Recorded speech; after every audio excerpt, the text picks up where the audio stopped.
Hoy no estás aquí para ver un video más.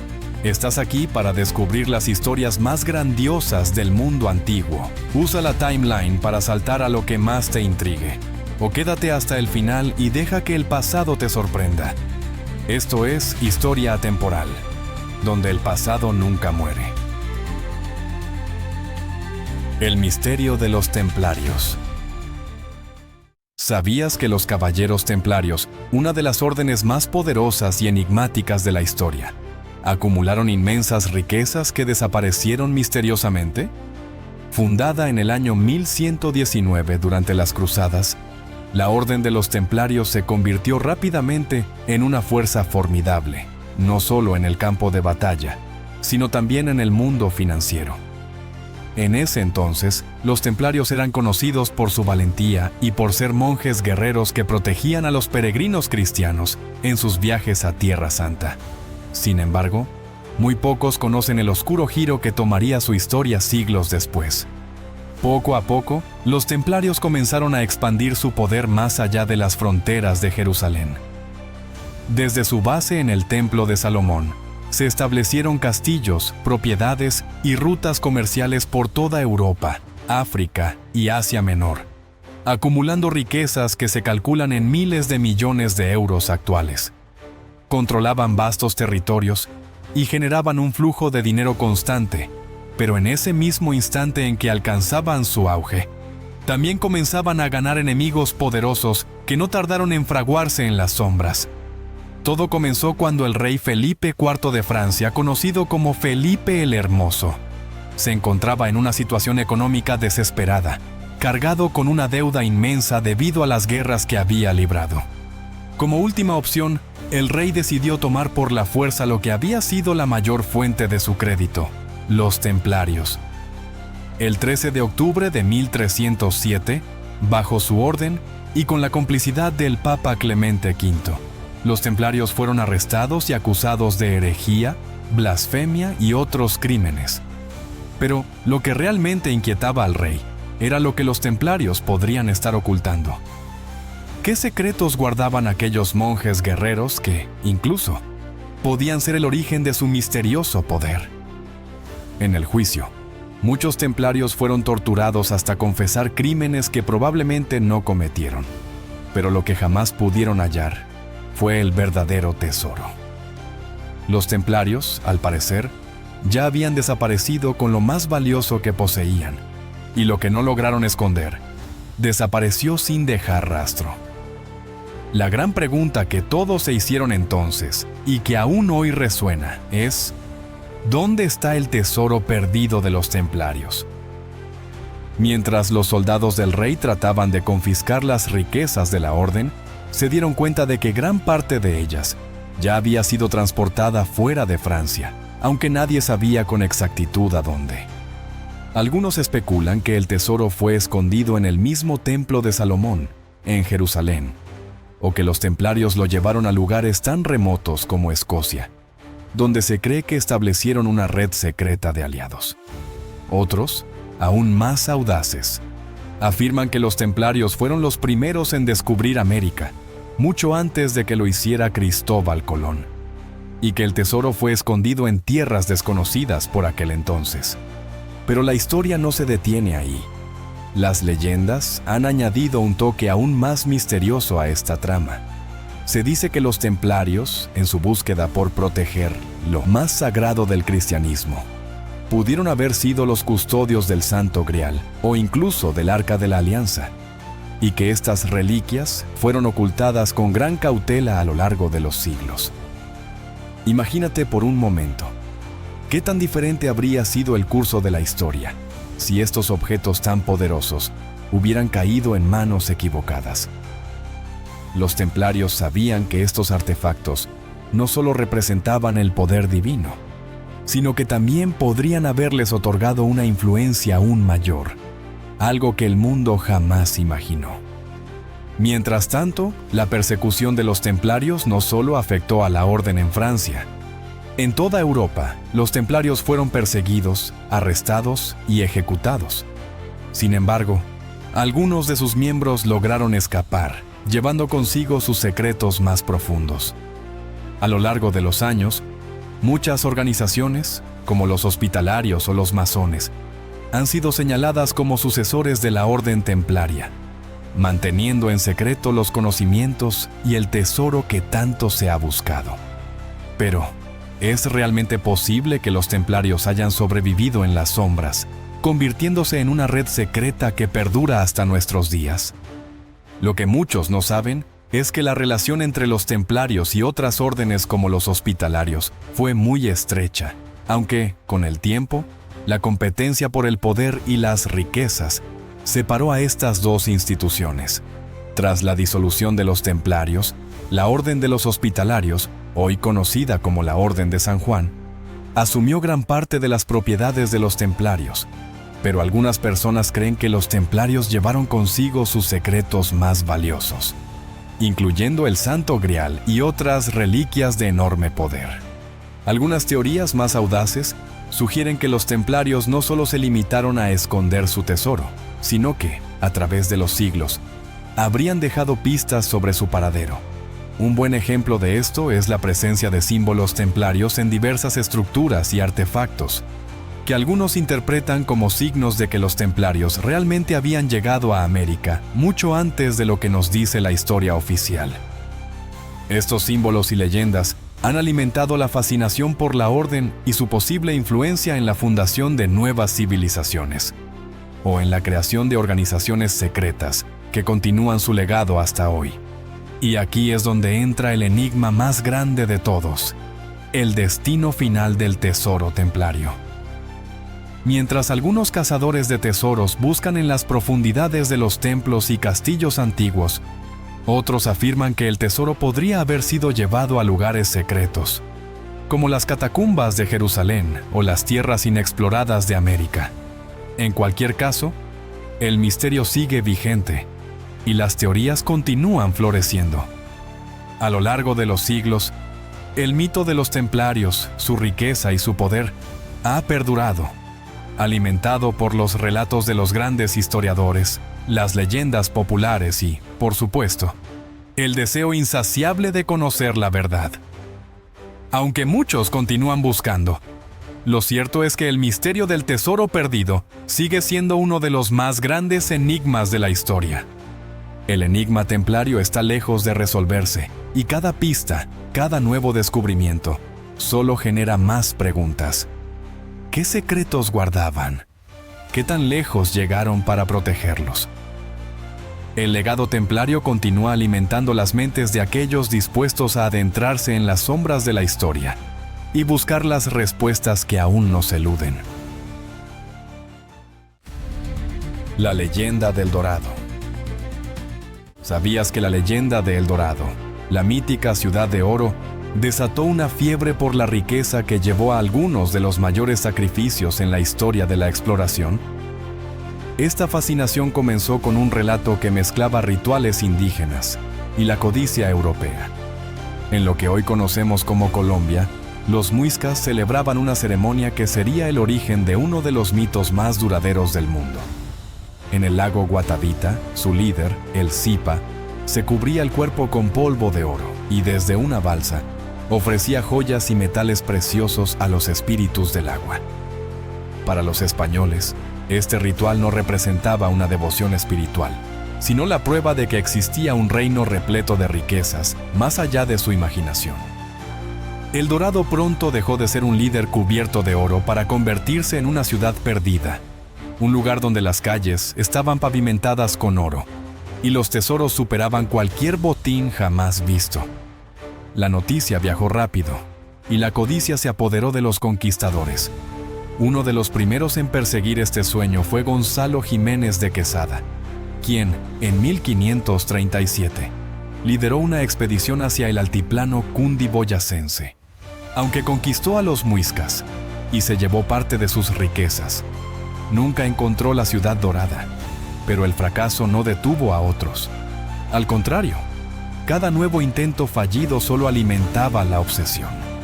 En 1541, Gonzalo Pizarro, hermano del famoso conquistador Francisco Pizarro, decidió liderar una ambiciosa expedición desde Quito hacia el este, convencido de que encontraría el dorado en las profundidades de la selva amazónica. La empresa comenzó con cientos de hombres, caballos y provisiones, pero pronto la selva demostró ser implacable.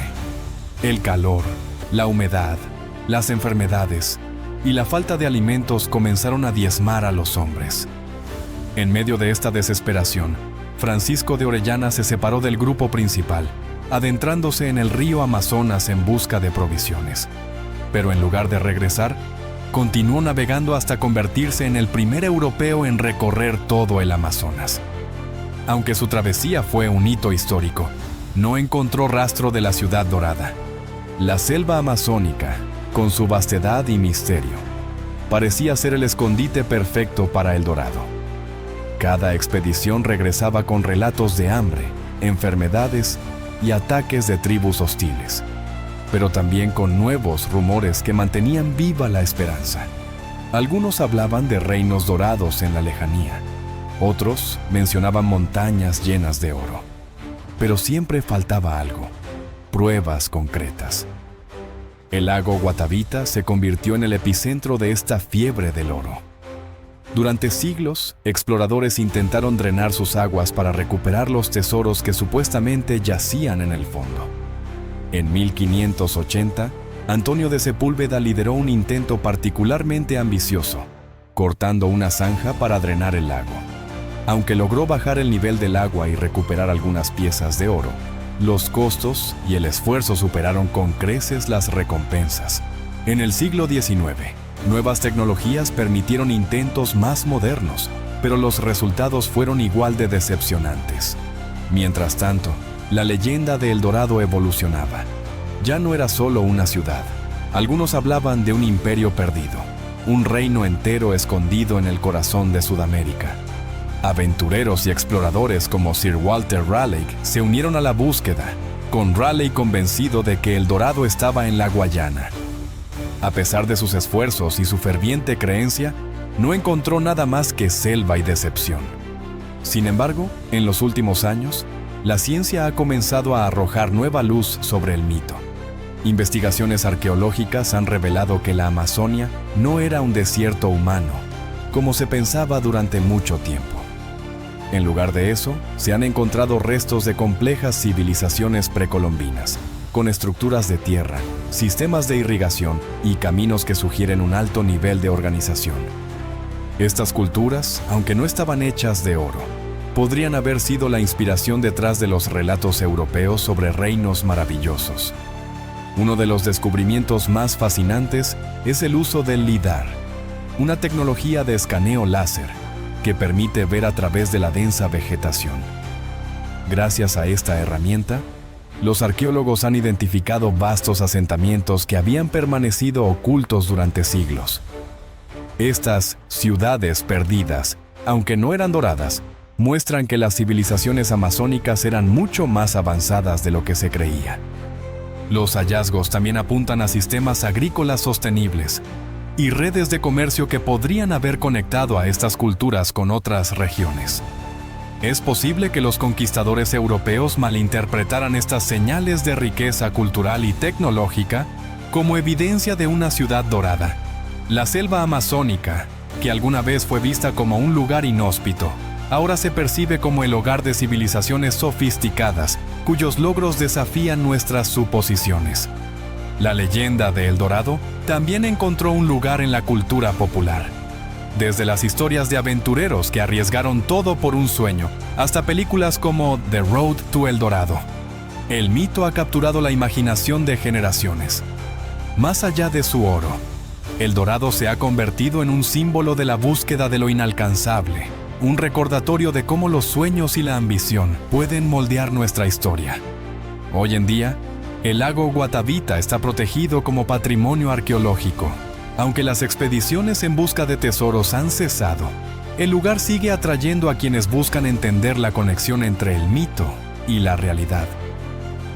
Los muiscas, con su rica cultura y espiritualidad, dejaron un legado mucho más valioso que el oro. Una historia que sigue inspirando a quienes se atreven a explorar los límites de lo posible. Entonces, ¿fue El Dorado una invención de conquistadores desesperados o una civilización real que desapareció sin dejar rastro? Quizás nunca lo sepamos con certeza, pero lo que es indudable es que, más allá de las riquezas materiales, El Dorado simboliza algo mucho más profundo: nuestra eterna búsqueda por encontrar aquello que creemos perdido, ya sea una ciudad de oro o los misterios de nuestra propia humanidad. La verdad, como el oro, podría estar aún enterrada en las profundidades de la selva amazónica, esperando a ser descubierta. Cleopatra, la mujer más poderosa del mundo antiguo. Cleopatra VII, la última reina de Egipto, sigue siendo una de las figuras más fascinantes de la historia, no solo por sus relaciones con los hombres más poderosos de Roma, como Julio César y Marco Antonio, sino por la complejidad de su reinado y su legado inmortal. Su vida estuvo marcada por el misterio, el poder y la astucia, y al final, su muerte fue tan enigmática como su existencia. Nacida en el año 69 a.C. en Alejandría, Cleopatra fue la última heredera de la dinastía tolemaica, que descendía de uno de los generales de Alejandro Magno.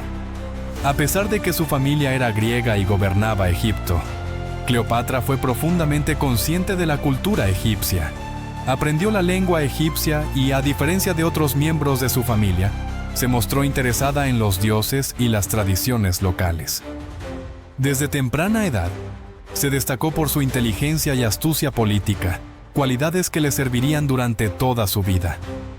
A la muerte de su padre, Ptolomeo XII, en el año 51 a.C., Cleopatra se convirtió en reina junto a su hermano menor, Ptolomeo XIII. Sin embargo, debido a su corta edad, fue apartada de la gobernanza efectiva y estuvo bajo la regencia de su hermano. Esto dio lugar a una lucha por el poder que dividió al reino y sumió a Egipto en una crisis política. Durante este tiempo, Egipto se vio envuelto en la creciente influencia de Roma, cuya expansión estaba arrasando el mundo mediterráneo. Fue en este contexto que Cleopatra tomó una decisión que cambiaría el rumbo de la historia. En el año 48 a.C., el general romano Julio César llegó a Egipto perseguido por su enemigo Pompeyo. El destino quiso que Pompeyo fuera asesinado por orden de los egipcios, y con la llegada de César, Cleopatra vio una oportunidad única para restaurar su trono. Decidida a recuperar el poder, se presentó ante César de una manera teatralmente audaz. Según algunas versiones, se enrolló en una alfombra o tapiz y fue entregada a César como un regalo. Esta entrada espectacular no solo impresionó a César, sino que marcó el inicio de una alianza que cambiaría el destino de Egipto y Roma. La relación entre Cleopatra y César fue estratégica desde el principio. Cleopatra logró que César la reconociera como reina legítima, recuperando así el control del trono de Egipto. A cambio, Cleopatra se convirtió en amante de César, con quien tuvo un hijo, Ptolomeo XV Filométor César, conocido como Cesarión. Este hijo fue, en cierto sentido, una herramienta política. Cleopatra, con su astucia, veía en César a la figura que podía garantizarle la estabilidad y la grandeza de su reino, mientras que César, por su parte, reforzaba su influencia sobre el Mediterráneo oriental. La relación con César, sin embargo, fue corta. En el año 44 a.C., César fue asesinado, dejando a Cleopatra en una posición aún más vulnerable. En este momento de caos, un nuevo jugador apareció en escena: Marco Antonio, el líder militar romano que había sido parte del triunvirato que gobernaba Roma tras la muerte de César. Al igual que César, era un hombre ambicioso y, al igual que él, se sintió atraído por Cleopatra. La reina egipcia, con su sabiduría política, rápidamente se alió con Marco Antonio en un intento por reforzar su posición frente a Roma. Juntos tuvieron 3 hijos, pero la relación entre Cleopatra y Marco Antonio no fue solo de amor. Al igual que con César, Su vínculo era también una maniobra política para asegurarse el control de Egipto y desafiar la creciente influencia de Roma. Esta relación, sin embargo, causó alarma en Roma. El otro miembro del triunvirato, Octavio, el futuro emperador César Augusto, veía en Marco Antonio una amenaza para su propio poder y consideraba a Cleopatra una rival peligrosa. El conflicto entre Octavio y Marco Antonio culminó en la famosa batalla de Accio, en el año 31 a.C. Las fuerzas de Octavio derrotaron a las de Marco Antonio y Cleopatra en una batalla naval que acabó con las aspiraciones de los amantes.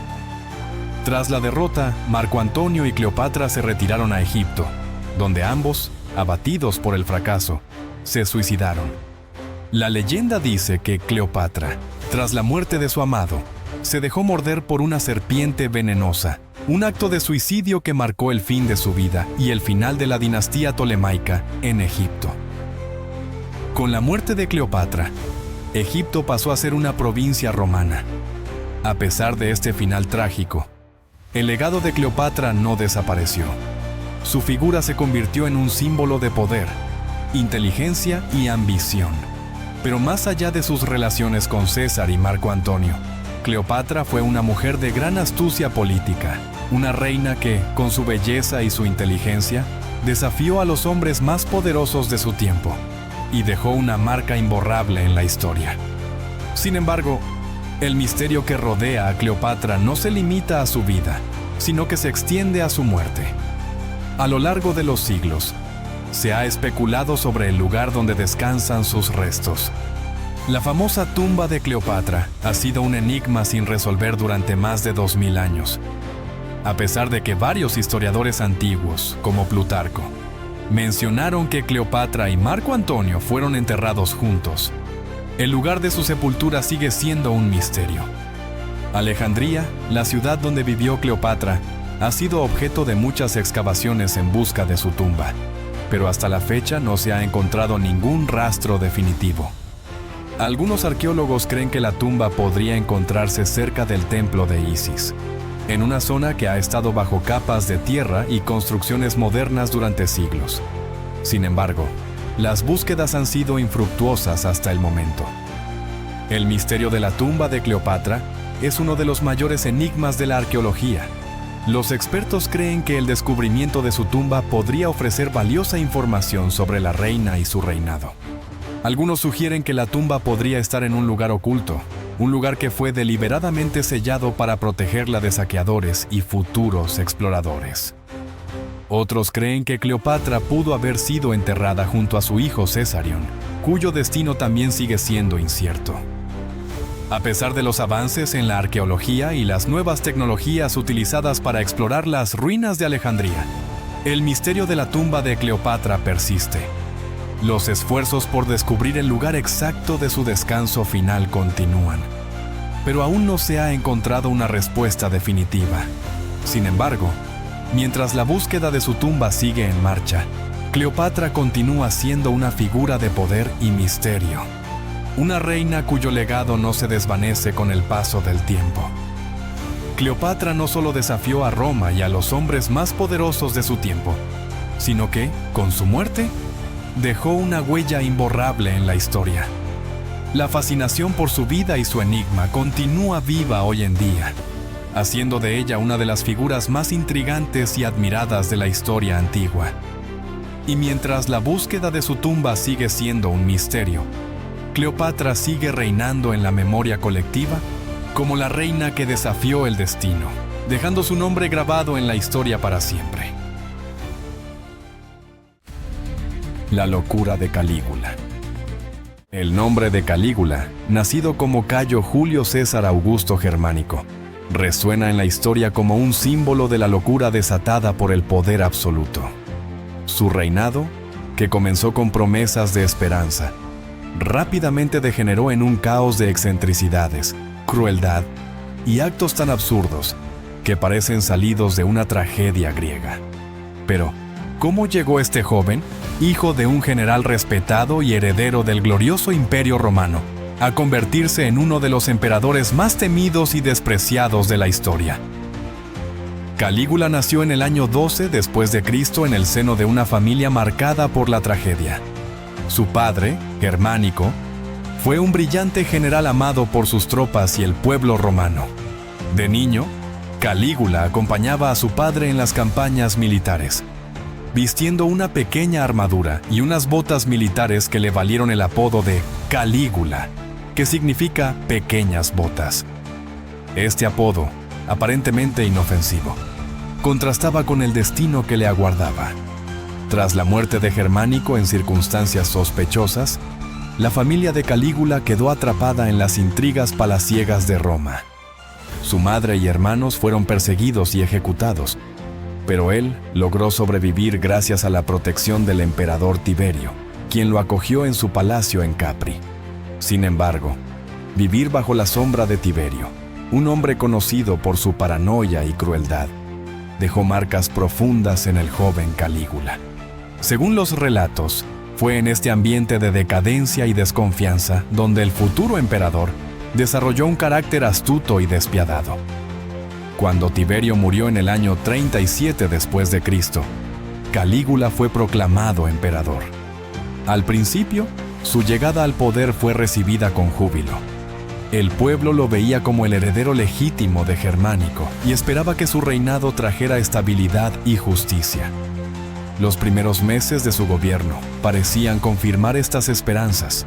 Liberó a prisioneros políticos, organizó espectáculos y distribuyó generosos donativos al pueblo. Pero esta aparente normalidad se desmoronó tras una enfermedad que casi le cuesta la vida. Cuando Calígula se recuperó, algo en él había cambiado. Algunos historiadores sugieren que esta enfermedad pudo haber sido el detonante de un trastorno mental, mientras que otros creen que simplemente reveló su verdadero carácter. Sea cual sea la verdad, lo cierto es que a partir de este momento, su comportamiento comenzó a volverse errático, extravagante y, en ocasiones, aterrador. Entre las muchas historias que rodean a Calígula, una de las más famosas es su obsesión por su caballo, Incitatus. Según los relatos, el emperador construyó para su caballo un establo de mármol, le ofreció agua en copas de cristal y lo alimentaba con avena mezclada con oro. Incluso organizaba banquetes en su honor, donde Incitatus era el invitado principal, sentado junto a los nobles de Roma.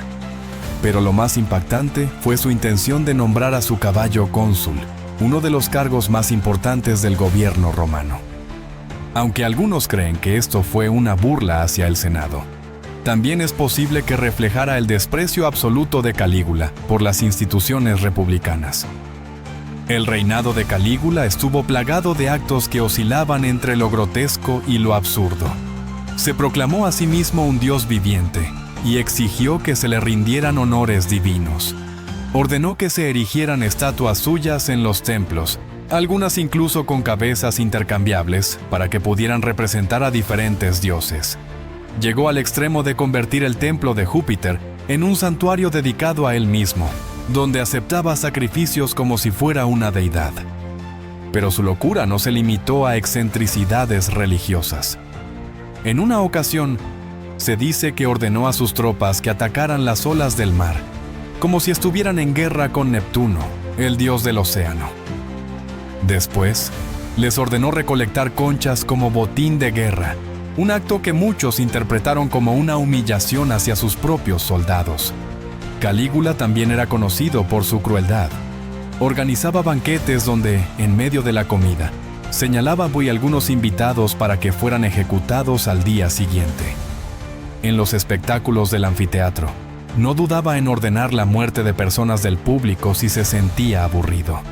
Su desprecio por la vida humana era tal que, según se cuenta, deseaba que todo el pueblo romano tuviera una sola cabeza para poder decapitarlo de un solo golpe. En su vida personal, Calígula rompió todos los tabúes. Tomó como amantes a esposas de senadores y no dudaba en alardear de estas relaciones. Incluso se rumorea que tuvo una relación incestuosa con su hermana Drusila, a quien trataba como su igual divina. Cuando Drusila murió, organizó un funeral digno de una diosa y decretó un luto nacional. Con el tiempo, los excesos y la locura de Calígula lo convirtieron en un enemigo tanto del pueblo como del Senado y la Guardia Pretoriana, que inicialmente lo había apoyado. Su desprecio por las instituciones romanas y su comportamiento impredecible hicieron que incluso sus aliados más cercanos comenzaran a conspirar contra él. El 24 de enero del año 41 después de Cristo, Calígula fue asesinado en el Palacio Imperial por un grupo de conspiradores liderado por Casio Querea, un oficial de la Guardia Pretoriana. Según los relatos, el emperador recibió más de 30 puñaladas antes de caer muerto. Su esposa y su hija también fueron asesinadas, y su cuerpo fue arrojado a una fosa común. A pesar de su trágico final, la figura de Calígula ha perdurado en la historia como un recordatorio de los peligros del poder absoluto. Su reinado, aunque breve, dejó una huella imborrable en Roma, no por sus logros, sino por su locura desatada. Es un ejemplo de cómo el poder puede corromper incluso a aquellos que parecen destinados a la grandeza, y de cómo las instituciones más fuertes pueden tambalearse bajo el peso de un gobernante desquiciado. ¿Qué llevó realmente a Calígula a la locura? ¿Fue su crianza en un ambiente lleno de intrigas? ¿La presión de gobernar el imperio más poderoso del mundo? ¿O simplemente era un hombre consumido por sus propios demonios? Tal vez nunca lo sabremos con certeza, pero lo que sí es claro es que su historia, tan fascinante como aterradora, sigue cautivando a quienes se atreven a adentrarse en los oscuros rincones del poder romano. La reina pirata. En el vasto y turbulento mundo de la piratería, donde los nombres de hombres como Barba Negra o el Capitán Kidd dominan las narrativas, sobresale una figura femenina cuya historia desafía los límites de la imaginación. Zheng Yi Zhao, también conocida como Qin Shi, se alzó como la reina pirata más poderosa y exitosa de la historia. En el siglo XVIII, esta mujer no solo lideró una de las flotas piratas más grandes que jamás haya surcado los mares, sino que también desafió imperios y estableció un código de conducta que gobernó a miles de piratas bajo su mando. Su historia, sin precedentes, es un recordatorio del poder de la inteligencia, la estrategia y el liderazgo. Nacida en el año 1775 en la provincia de Guangdong, en China, Zheng Yi Zhao creció en un entorno humilde y marcado por la desigualdad. Poco se sabe de su infancia, pero su juventud estuvo teñida por la lucha constante por la supervivencia. Durante su adolescencia, Zheng Yi Zhao trabajó como prostituta en un burdel flotante en Cantón, una forma de vida común en las regiones costeras de China para mujeres de origen humilde. Este contexto no la detuvo. Fue precisamente en este entorno donde destacó por su notable inteligencia, astucia y carisma. En el año 1798, Zheng Yi, un reconocido pirata que lideraba una flota considerable, se cruzó en su camino. Cautivado por su determinación y perspicacia, Zheng Yi no solo la convirtió en su esposa, sino también en su socia en el mando de la flota. Este matrimonio marcó el inicio de una era sin igual en la historia de la piratería asiática. Juntos, concibieron un ambicioso plan para consolidar el poder pirata en el mar de China meridional. Bajo su liderazgo, varias flotas dispersas se unieron para formar la temible coalición de la Bandera Roja. Esta organización era más que una simple agrupación de barcos. Era una máquina de guerra bien estructurada, organizada en divisiones lideradas por capitanes experimentados que respondían directamente al mando de Zheng Yi y Zheng Yi Zhao. La coalición de la Bandera Roja no solo dominaba vastas extensiones del mar, sino que también controlaba rutas comerciales clave, desafiando a las autoridades locales e imperiales. En el año 1807, la repentina muerte de Zheng Yi dejó un vacío de poder en la coalición. En ese momento crucial, muchos esperaban que la organización colapsara. Sin embargo, Zheng Yi Zhao demostró ser una líder extraordinaria. Aprovechando su experiencia y habilidad para forjar alianzas, asumió el control absoluto de la flota. Su primer movimiento como líder fue asegurar su posición interna, ganándose la lealtad de los capitanes más influyentes de la coalición, incluido Cheung Po-tsai, un joven pirata que había sido adoptado por Cheng Yi y que se convirtió en su mano derecha y más tarde en su segundo esposo. Esta alianza resultó esencial para mantener la cohesión de la organización. Una de las decisiones más significativas de Zheng Jizhao fue la implementación de un estricto código de conducta que regulaba la vida dentro de la coalición. Este código era notablemente avanzado para su tiempo y fue clave en la longevidad de la coalición de la Bandera Roja. Entre sus reglas principales destacaban que todo botín capturado debía ser registrado y entregado a un fondo común, desde donde se distribuía equitativamente según las contribuciones individuales. Además, estaba estrictamente prohibido saquear aldeas que ofrecieran refugio o apoyo a los piratas. Delitos graves, como el robo entre compañeros o la violación de mujeres capturadas, eran castigados con la muerte. Estas medidas no solo garantizaron la disciplina interna, sino que también fomentaron un fuerte sentido de justicia y comunidad entre los piratas. Bajo el mando de Zheng Jizhao, la coalición de la Bandera Roja creció hasta incluir más de 1.800 barcos y entre 80.000 y 100.000 piratas, convirtiéndose en una fuerza formidable en los mares asiáticos. La magnitud de su poder no pasó desapercibida, atrayendo la atención de la dinastía Qing, así como de las potencias coloniales europeas, como Portugal y Gran Bretaña.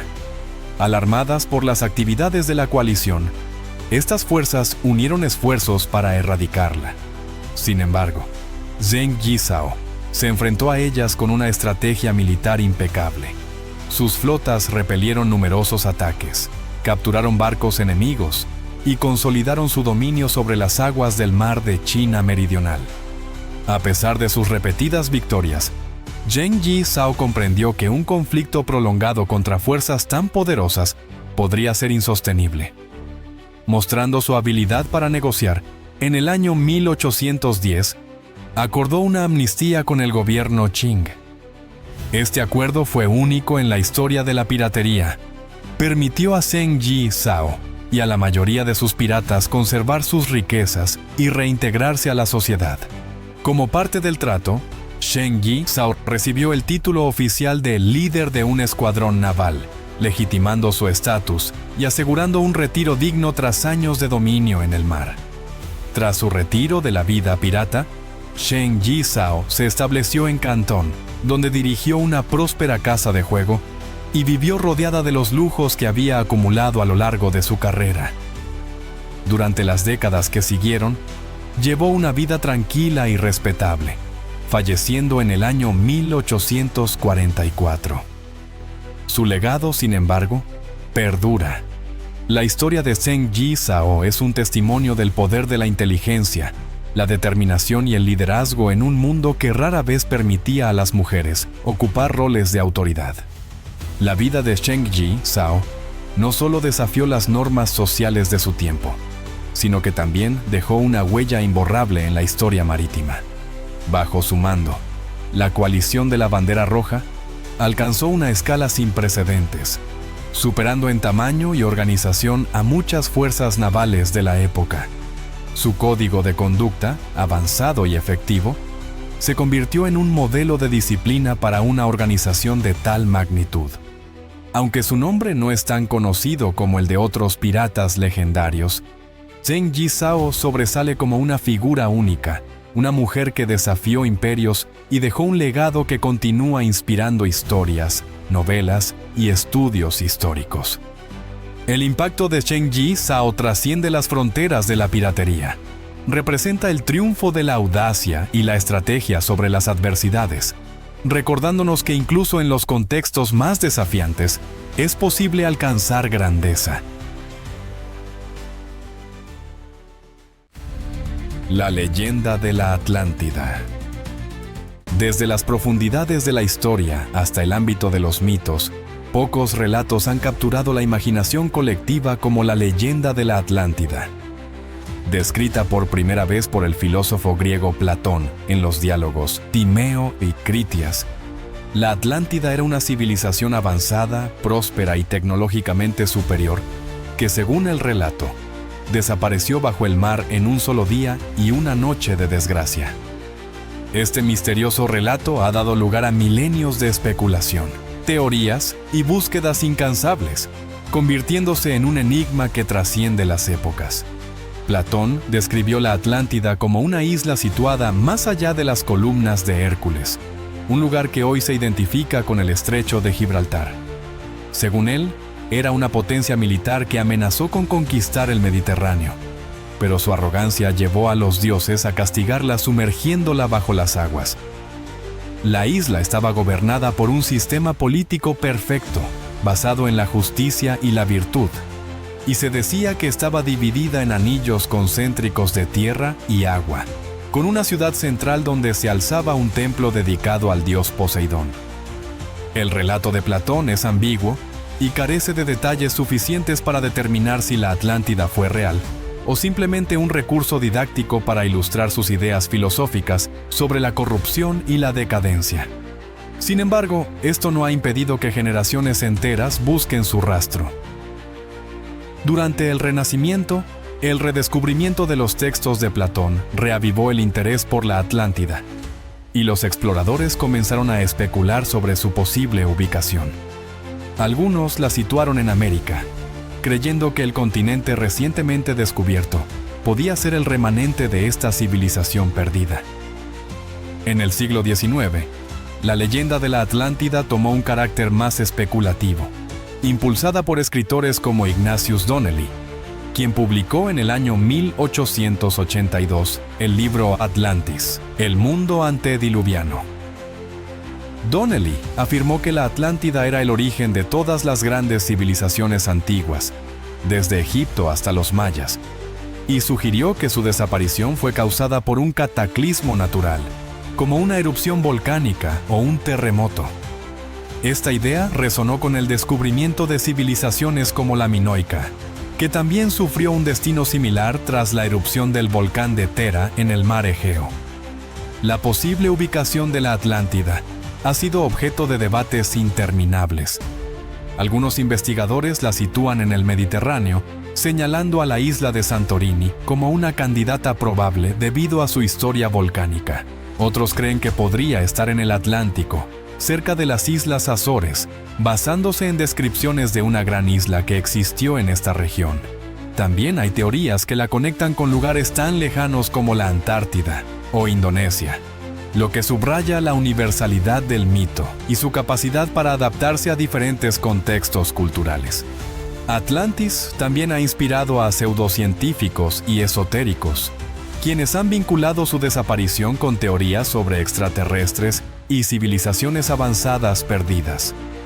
Escritores como Edgar Cayce, conocido como el Profeta Durmiente, afirmaron que los atlantes poseían tecnologías avanzadas, como cristales energéticos capaces de proporcionar energía ilimitada, y que algunos sobrevivientes de la Atlántida llevaron su conocimiento a Egipto y otras culturas antiguas. Estas afirmaciones han sido desestimadas por la arqueología moderna, pero han dejado una profunda huella en la cultura popular. En el siglo XX, la leyenda de la Atlántida recibió un nuevo impulso con la popularización de teorías esotéricas y la ficción científica. Algunos autores y documentales relacionaron la Atlántida con estructuras submarinas, como las descubiertas cerca de Bimini en las Bahamas, que algunos creen que son restos de una civilización perdida. Sin embargo, estudios detallados han demostrado que estas formaciones son de origen natural. En años recientes, investigaciones científicas y arqueológicas han abierto nuevas posibilidades sobre el mito de la Atlántida. Algunos investigadores han explorado la idea de que podría ser una amalgama de varias civilizaciones antiguas que desaparecieron debido a catástrofes naturales, como el diluvio del Mar Negro, ocurrido hace más de 7.500 años, cuando el nivel del agua subió drásticamente, inundando vastas áreas habitadas. Este evento podría haber sido transmitido oralmente durante generaciones, transformándose en el mito de una isla hundida. Otra teoría reciente conecta la Atlántida con la cultura tartésica, una civilización que floreció en el suroeste de la península ibérica hace más de 3000 años. Tartessos, descrita por los griegos como una ciudad rica y avanzada, desapareció de los registros históricos de manera misteriosa, lo que ha llevado a algunos a especular sobre su conexión con el relato platónico. La literatura y el cine han contribuido significativamente a mantener viva la leyenda de la Atlántida. Desde las novelas de Julio Verne hasta las películas de ciencia ficción y fantasía, la Atlántida ha sido reinterpretada como un símbolo de poder, misterio y conocimiento perdido. En muchos casos, la Atlántida aparece como un recordatorio de los peligros del mal uso de la tecnología y la desconexión con los valores éticos fundamentales. En el ámbito de la arqueología, la tecnología moderna está jugando un papel clave en la búsqueda de evidencias de civilizaciones perdidas. Herramientas como el sonar de alta resolución, la teledetección satelital y los vehículos submarinos no tripulados han permitido explorar el fondo marino con un nivel de detalle sin precedentes. Estas tecnologías han revelado paisajes sumergidos, como el Doggerland en el Mar del Norte, que alguna vez conectó Gran Bretaña con Europa continental, y que podría haber inspirado historias de tierras desaparecidas. A pesar de los avances tecnológicos, no se ha encontrado evidencia concreta que confirme la existencia de la Atlántida, tal como la describió Platón. Sin embargo, esto no ha disminuido el interés en el tema. La Atlántida sigue siendo un tema recurrente en conferencias científicas, investigaciones académicas y exploraciones independientes, demostrando su capacidad para inspirar tanto a expertos como a soñadores. La Atlántida, ya sea como una realidad histórica o como un mito atemporal, representa el eterno anhelo de la humanidad por descubrir los secretos del pasado y entender nuestro lugar en el mundo. Su historia sigue siendo narrada y reinterpretada en libros, películas y documentales, asegurando que nunca se pierda en las profundidades del olvido. Quizá, en el fondo, la Atlántida no sea solo un lugar físico, sino un símbolo de lo que podría haber sido y de lo que aún podría ser. Los tesoros perdidos de los incas. La leyenda del tesoro de Atahualpa. En el siglo XVI, el continente americano se encontraba en un punto crucial de su historia. Mientras las vastas civilizaciones indígenas florecían en sus territorios, un enemigo desconocido e implacable había comenzado a alterar su destino: los conquistadores españoles. En el corazón de Sudamérica, el Imperio Inca, una de las civilizaciones más avanzadas del mundo, enfrentaba una amenaza que cambiaría para siempre su historia. Este imperio, que abarcaba una vasta extensión desde el actual sur de Colombia hasta el norte de Chile y Argentina, era famoso por su organización política, sus impresionantes construcciones y su profundo sentido espiritual. Sin embargo, su relación con el oro, considerado el sudor del sol y símbolo de lo divino, lo convertiría en un objetivo prioritario para los europeos.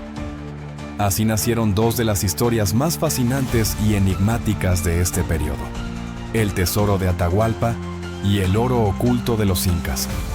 La llegada de los españoles al Tahuantinsuyo, el nombre con el que los incas conocían su vasto territorio, coincidió con un momento de profunda crisis interna. En el año 1528, el emperador Huayna Cápac, el gobernante que había llevado al imperio a su máxima expansión, murió víctima de una enfermedad desconocida, probablemente la viruela traída por los europeos. Su muerte dejó un vacío de poder que pronto se convirtió en un conflicto abierto entre sus hijos, Atahualpa y Huáscar. Ambos hermanos reclamaban el trono y libraron una guerra civil que desgarró al imperio desde dentro. Atahualpa, quien se encontraba en la ciudad de Quito al momento de la muerte de su padre, logró imponerse a Huáscar, pero a un alto costo. El imperio estaba debilitado y vulnerable. En este contexto de caos interno, llegó Francisco Pizarro, un conquistador español movido por la ambición y los relatos de riquezas inigualables. En el año 1532, Pizarro y su pequeño ejército compuesto por poco más de un centenar de hombres, desembarcaron en las costas de Perú. Aunque sus números eran insignificantes en comparación con el vasto ejército inca, los españoles contaban con armas de fuego, caballos y un espíritu implacable.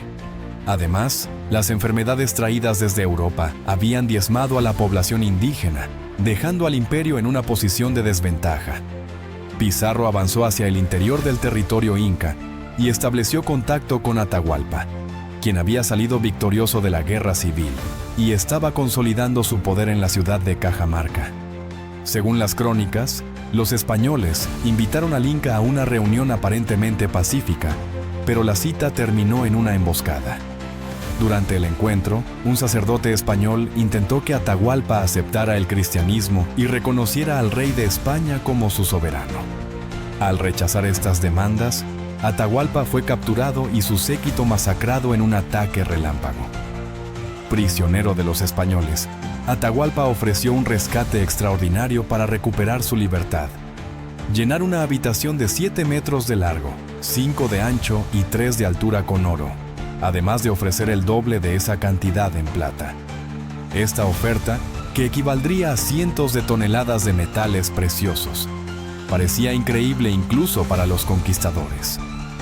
Durante meses, los súbditos incas trajeron tesoros de todas partes del imperio: vasijas de oro, joyas, estatuas sagradas y ornamentos ceremoniales.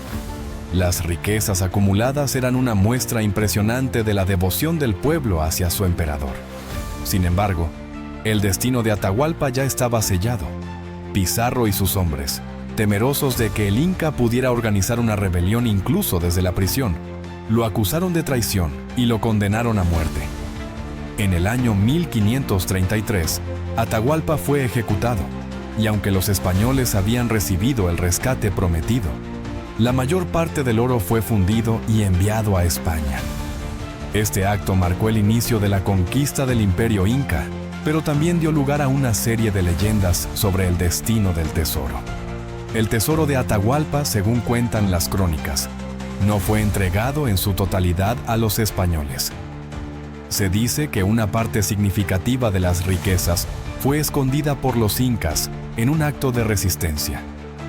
Algunas versiones sugieren que el oro fue transportado a las remotas montañas de Vilcabamba, último bastión del imperio, mientras que otras afirman que fue arrojado a lagunas sagradas para mantenerlo fuera del alcance de los invasores. Con el paso de los años, estas historias se fusionaron con otra leyenda igualmente fascinante: el oro oculto de los incas. Tras la caída de Atahualpa, los últimos líderes incas, conscientes de que su cultura estaba siendo destruida, se dedicaron a esconder las reliquias más sagradas del imperio. Uno de los relatos más famosos se centra en la Laguna de los Cóndores, ubicada en la región de Amazonas. Según esta leyenda, guerreros incas llevaron el oro a esta laguna y lo sumergieron en sus profundidades, confiando en que la naturaleza protegería lo que ellos no podían. Otra teoría sugiere que parte del tesoro fue llevado a la isla de Cocos, en el Océano Pacífico. Esta remota isla ha sido objeto de numerosas expediciones a lo largo de los siglos, pero hasta ahora no se ha encontrado evidencia concluyente. Las leyendas sobre el tesoro de Atahualpa y el oro oculto de los incas han inspirado a arqueólogos, historiadores y cazadores de tesoros de todo el mundo. Desde las selvas de Vilcabamba hasta las aguas de la Laguna de los Cóndores, cada rincón del antiguo territorio inca parece guardar un secreto relacionado con estas historias.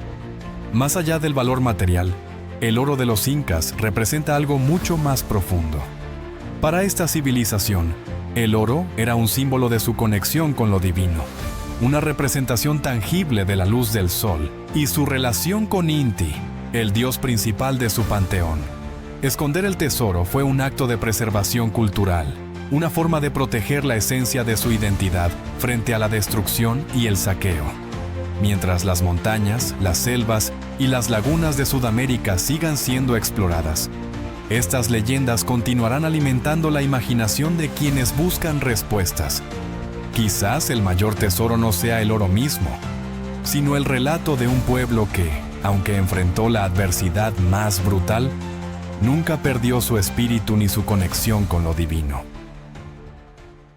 El Tesoro de Lima, una leyenda que ha perdurado por más de 200 años, sigue siendo uno de los mayores secretos no resueltos de la humanidad. Un enigma atrapado en las olas del tiempo. Un tesoro cuya historia está marcada por la avaricia, la traición y el destino que nunca se escribió. En 1820, Lima, la ciudad de los reyes, era el centro del poder y la riqueza del virreinato del Perú. La ciudad resplandecía bajo el brillo de su oro y plata, fluyendo desde las vastas minas de las que la corona española se beneficiaba desde hacía siglos. Las iglesias, adornadas con altares de oro macizo, cálices de esmeraldas y rubíes, y estatuas de santos elaboradas con metales preciosos, no solo reflejaban el poder de la iglesia, sino también el dominio absoluto de España sobre las Américas. Sin embargo, en medio de esta opulencia, las fuerzas patriotas, lideradas por figuras como Simón Bolívar y José de San Martín, comenzaban a avanzar por el continente, poniendo en peligro la estabilidad del imperio colonial. A medida que las luchas por la independencia se intensificaban, el virrey español, José de la Serna, vio cómo las fuerzas liberadoras se acercaban a Lima. La ciudad, antaño segura y próspera, estaba a punto de caer en manos de los patriotas. Desesperado por proteger las riquezas de la ciudad, el virrey tomó una decisión drástica. Evacuó los tesoros más valiosos, enviándolos hacia México, que aún permanecía bajo control español. El tesoro que debía partir de Lima no era simplemente un cargamento de oro y joyas, sino una fortuna que representaba siglos de dominio colonial. Lingotes de oro, monedas, joyas pertenecientes a la aristocracia limeña y objetos religiosos de valor incalculable se reunieron durante semanas para ser transportados. Uno de los objetos más impresionantes de este tesoro era un trono de oro macizo que pertenecía a la Catedral de Lima, un símbolo del poder eclesiástico que, por su peso y belleza, se convertiría en uno de los botines más codiciados de la historia. El transporte del tesoro fue confiado al Mary Dear, un barco británico con una reputación sólida en el comercio marítimo. El capitán William Thompson, un hombre experimentado que parecía confiable, fue elegido para llevar a cabo esta misión crítica. Pero lo que nadie sabía, ni el virrey ni los soldados españoles a bordo, era que Thompson y su tripulación ya habían planeado una traición. Mientras el Mary Dear zarpaba de Lima, rumbo a México, el barco se encontraba a merced de las olas, lejos de cualquier puerto amigo, y fue en ese momento cuando Thompson y su tripulación asesinaron a los soldados encargados de custodiar el tesoro. Lo que parecía ser un viaje seguro hacia el puerto mexicano se convirtió en una oportunidad para una traición sangrienta. El capitán y su tripulación, sedientos de riqueza, decidieron esconder el botín en una isla remota del Pacífico. Muchas teorías apuntan a las Islas Cocos, cerca de Costa Rica, como el posible escondite. Estas islas, rodeadas de selva espesa y misteriosas cavernas, ofrecían el escondite perfecto para un tesoro tan valioso.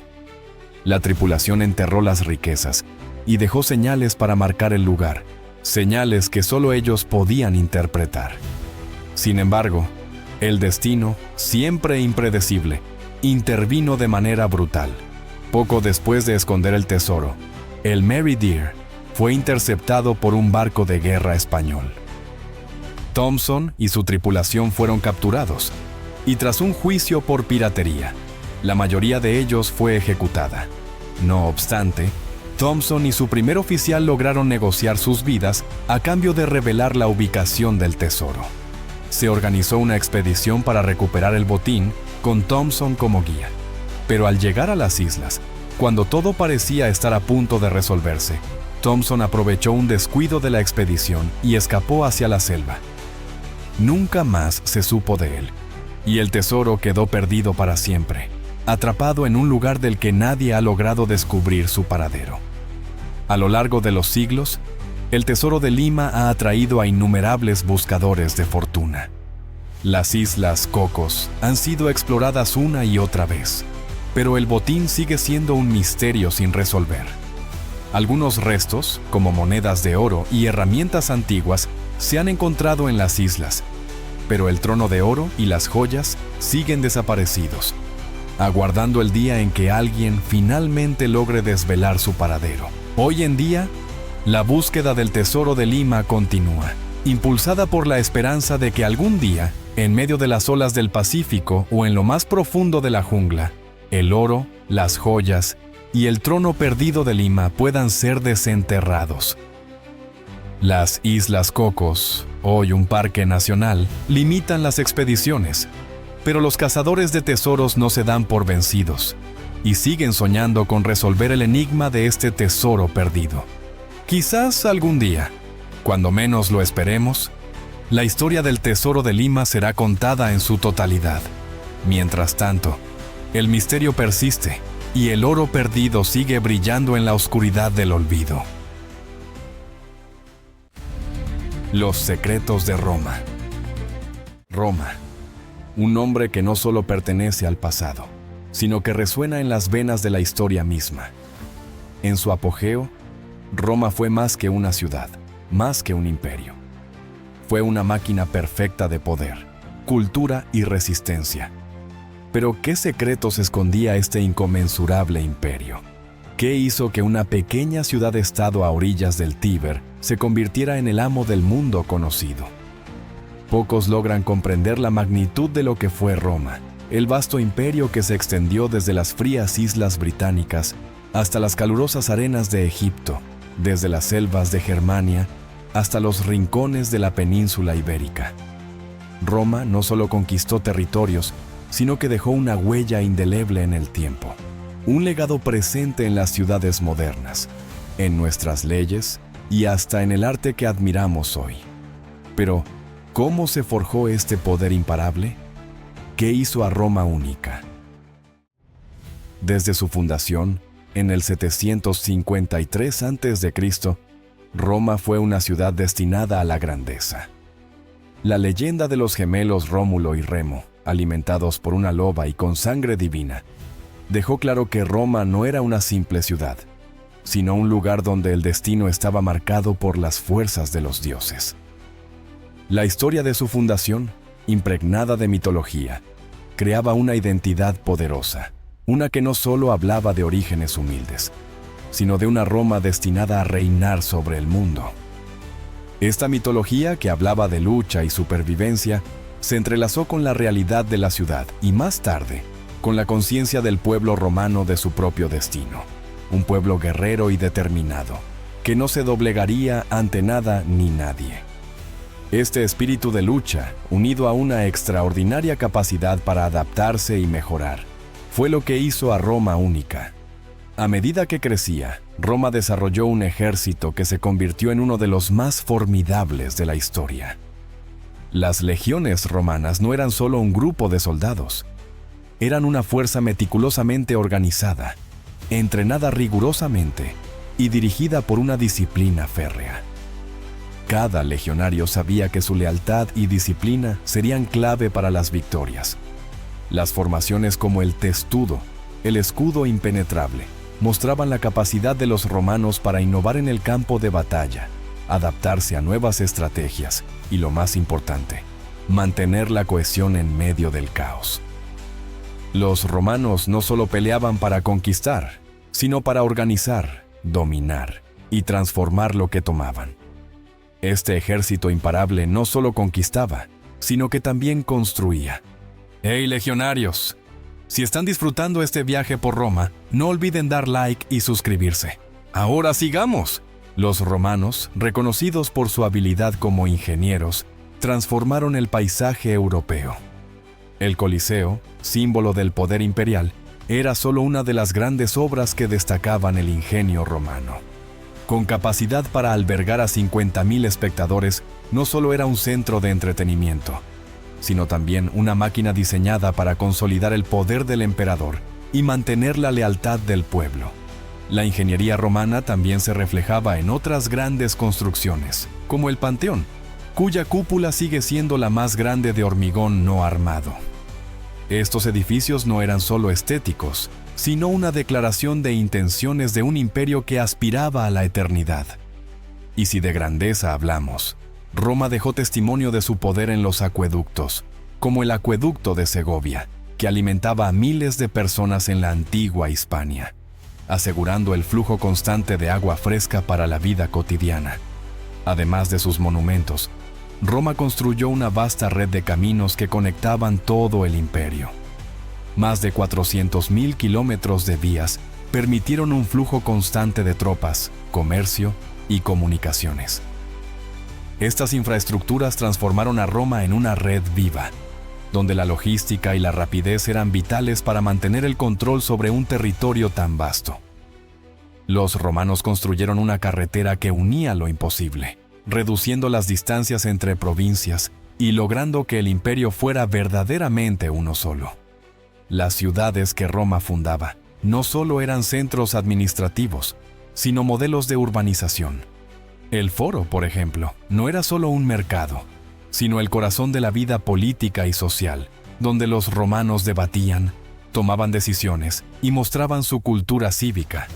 Los patricios, que vivían en majestuosas villas decoradas con mosaicos y mármoles, contrastaban con las viviendas de los plebeyos, que se apiñaban en insulae, edificios de varios pisos que rebosaban de vida cotidiana.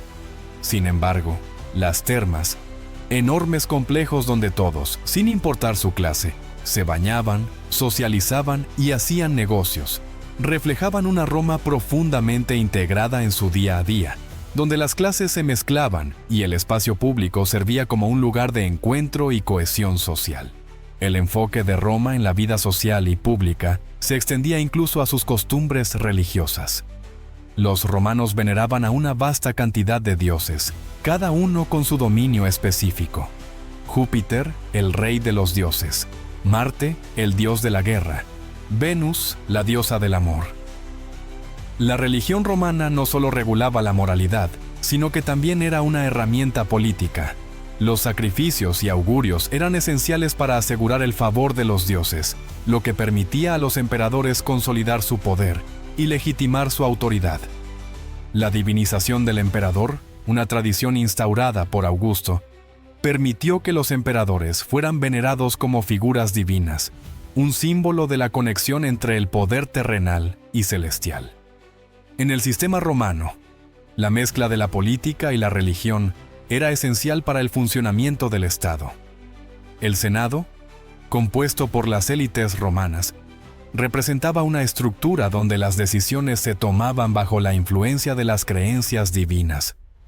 A lo largo de la República, los romanos construyeron una sociedad profundamente jerárquica. Los patricios gobernaban con la ayuda del Senado, mientras que los plebeyos luchaban por obtener una representación en el poder.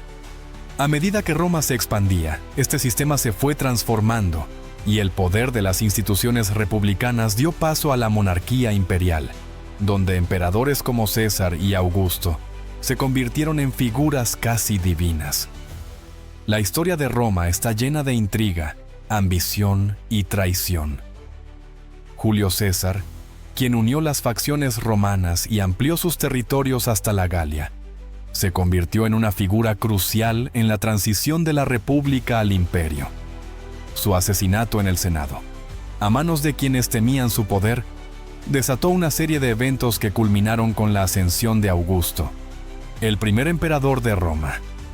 Con él, comenzó la era imperial, marcada por la Pax Romana, un periodo de paz que permitió a Roma florecer culturalmente, comercialmente y políticamente. La Pax Romana no solo trajo estabilidad, sino que también fomentó un renacimiento en el arte, la ciencia y la filosofía. Roma se convirtió en un crisol de culturas, donde el intercambio de ideas entre griegos, egipcios, fenicios y otros pueblos permitió una verdadera efervescencia cultural. Los romanos adoptaron muchas de las influencias griegas, pero las adaptaron a su estilo propio, creando una civilización que fusionaba la sabiduría del pasado con la capacidad de innovar. Pero Roma no fue solo grande en sus logros materiales y culturales.